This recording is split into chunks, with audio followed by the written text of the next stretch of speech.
Hi there! If you're an educator or administrator managing multiple students, manually enrolling each one into an assessment can be time-consuming and repetitive. That's why EdisonOS lets you bulk enroll students quickly and efficiently, saving you valuable time and effort. Let's see how it works. First, navigate to the assessment section, go to Users, and click on Bulk Enroll. You'll find two ways to enroll students in bulk.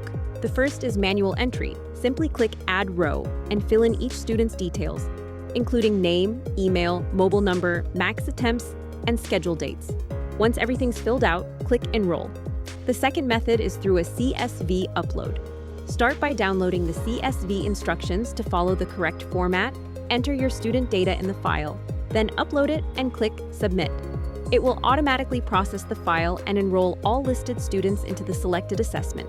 You can always make edits to max attempts, schedule date details later if needed, and that's it. In just a few clicks, your entire student batch is ready to go.